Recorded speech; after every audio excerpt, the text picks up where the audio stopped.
Linea guida 9. Creare opportunità per lo sviluppo dell'autoregolazione. Sfrutta il potere delle emozioni e la motivazione nell'apprendimento. Così come è importante progettare l'ambiente esterno in modo che possa sostenere la motivazione e l'impegno, è altrettanto importante sviluppare le capacità intrinseche degli studenti di regolare le proprie emozioni e motivazioni. La capacità di autoregolarsi per modulare strategicamente le proprie reazioni emotive o i propri atteggiamenti per essere più efficaci nell'affrontare e impegnarsi nell'ambiente è un aspetto fondamentale dello sviluppo umano. Mentre molti individui sviluppano da soli le proprie capacità di autoregolazione, per tentativi ed errori o osservando adulti di successo, molti altri hanno notevoli difficoltà a sviluppare queste capacità. Sfortunatamente la scuola non si occupa di queste abilità in modo specifico, lasciandole come parte implicita del programma didattico, spesso incomprensibile o inesistente per molti. Gli insegnanti e le organizzazioni che affrontano espressamente l'autoregolazione avranno più successo nell'applicare i principi dell'UDL attraverso il modeling e la sperimentazione di una serie di metodi. Come in altri tipi di apprendimento, le differenze individuali sono più probabili di quanto non lo sia l'uniformità. Un approccio di successo richiede di fornire sufficienti alternative per supportare gli studenti che hanno attitudini molto diverse ed esperienze preesistenti, per gestire efficacemente il proprio impegno e il proprio coinvolgimento emozionale. Promuovere aspettative e convinzioni che ottimizzano la motivazione.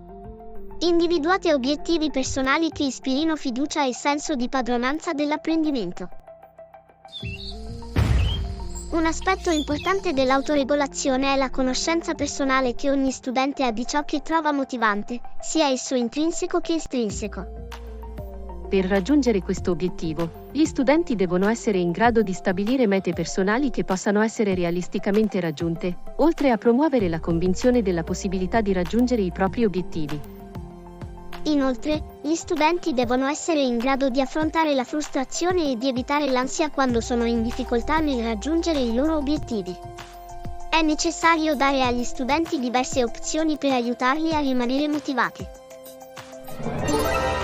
Consigli. Fornire suggerimenti, sollecitazioni, istruzioni, indicazioni, criteri, guide e checklist che si riferiscano a questi aspetti.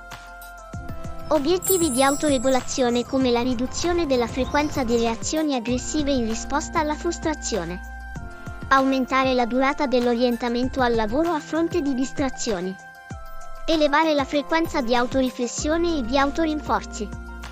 Offrire l'opportunità di avere formatori, tutor o operatori che stimolino il processo di definizione di obiettivi personali appropriati che tengano conto sia dei punti di forza che dei punti di debolezza. Attività di accompagnamento che incoraggino la riflessione su se stessi e l'identificazione di obiettivi personali. Incrementare abilità e strategie di gestione personale. Sviluppate e gestite relazioni sane ed interazioni emotive. Fornire un modello di autoregolazione non è sufficiente per la maggior parte degli studenti. Essi avranno bisogno di un apprendimento prolungato che preveda l'uso di strumenti di supporto. Promemoria, modelli, liste di controllo e così via possono aiutare i discenti a scegliere e a sperimentare una strategia adattiva per gestire e indirizzare le loro risposte emotive agli eventi esterni. Ad esempio, strategie per affrontare i contesti sociali che producono ansia o per ridurre i fattori di distrazione rilevanti per il compito. Ma possono anche aiutare a gestire gli eventi interni, ad esempio, strategie per diminuire la ruminazione di idee depressive o che producono ansia. Tali supporti dovrebbero fornire alternative sufficienti per far fronte alla sfida delle differenze individuali per quanto riguarda il tipo di strategie che potrebbero avere successo e le modalità autonome con cui possono essere applicate. Consigli.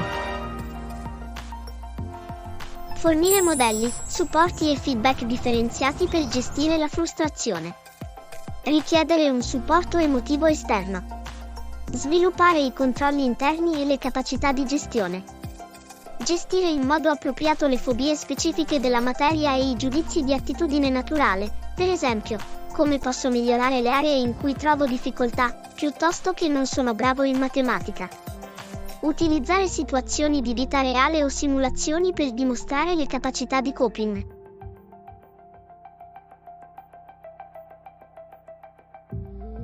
Sviluppare l'autovalutazione e la riflessione.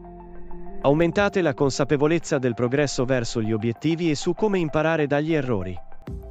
Per sviluppare una migliore capacità di autoregolazione, gli studenti devono imparare a monitorare le loro emozioni e la loro reattività con attenzione e precisione. Gli individui differiscono considerevolmente nella loro capacità e propensione alla metacognizione, e alcuni studenti avranno bisogno di una grande quantità di istruzioni esplicite e di una formazione per imparare a farlo con successo. Per molti studenti, il semplice riconoscimento del fatto che stanno facendo progressi verso una maggiore indipendenza è altamente motivante. Per contro, uno dei fattori chiave nella perdita di motivazione degli studenti è la loro incapacità di riconoscere i propri progressi. È importante, inoltre, che gli studenti abbiano più modelli e siano supportati da diverse forme di autovalutazione, in modo da poter identificare e scegliere quelli ottimali. Consigli. Offrire strumenti, supporti o grafici per aiutare gli individui ad imparare a raccogliere, tracciare e visualizzare i dati del proprio comportamento allo scopo di monitorare i cambiamenti del loro modo di agire. Utilizzare attività che includano mezzi attraverso i quali i discenti ottengano un feedback e abbiano accesso a strumenti diversi, ad esempio grafici, modelli, visualizzazioni di informazioni di riscontro, che favoriscano la comprensione dei progressi in modo chiaro e immediato.